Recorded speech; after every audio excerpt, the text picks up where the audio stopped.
ತೆರಹ ಚುಂಬಕಾಯಿ ಗತಿ ಅಮಾರಿ ಏಕ್ ಯುವಕ ಬುದ್ಧಿಮಾನ್ ಬುದ್ಧಿವಂತ ಯುವಕ ಇದ್ದ ಐಸಾಕ್ ನ್ಯೂಟನ್ ಉಸ್ಕಾ ನಾಮ್ ಅವನ ಹೆಸರು ಐಸಾಕ್ ನ್ಯೂಟನ್. ಏಕ್ ದಿನ ಬೈಟ ಬಗೀಚೆ ಮೇ ಒಂದು ದಿನ ತೋಟದಲ್ಲಿ ಕುಳಿತುಕೊಂಡಿದ್ದ. ಡೂಬ ಗಹರೆ ಸೋಚು ಮೇ ಆಳವಾದ ಯೋಚನೆಯಲ್ಲಿ ಮುಳುಗಿದ್ದ.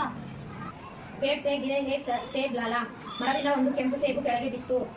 ಸೇಬ್ ಉಟಾಯ ಪೇಡ ಕೋ ದೇಖಾ ಸೇಬು ಹಣ್ಣನ್ನು ಎತ್ತಿಕೊಂಡು ಮರವನ್ನು ನೋಡಿದನು. ऊपर देखा नीचे देखा ಮೇಲೆ ನೋಡಿದ ಕೆಳಗೆ ನೋಡಿದ. ಸೇಬ್ ಕೋ ಉಸಾನೆ फिर से फेंक ಸೇಬು ಹಣ್ಣನ್ನು ಅವನು ಮತ್ತೆ ಮೇಲೆ ಎಸೆದ. ಸೇಬ್ ಆಯಾ ಫಿರ್ ಸೆ ನೀಚೆ ಸೇಬು ಹಣ್ಣು ಮತ್ತೆ ಮೇಲಿಂದ ಕೆಳಗಡೆ ಬಿತ್ತು. ದೇಖ ದೇಖ ಕರ್ ಲಗಾ ಸೋಚ್ನೆ ಆಲೋಚನೆ ಮಾಡು ಯೋಚನೆ ಮಾಡು. ಸೇಬ್ ಆಯಾ ಫಿರ್ ಸೆ ನೀಚೆ ಸೇಬು ಹಣ್ಣು ಮತ್ತೆ ಮೇಲಿಂದ ಕೆಳಗಡೆ ಬಿತ್ತು. ದೇಖ ದೇಖ ಕರ್ ಲಗಾ ಸೋಚನೆ ನೋಡುತ್ತಾ ಆಲೋಚನೆ ಮಾಡಿದ.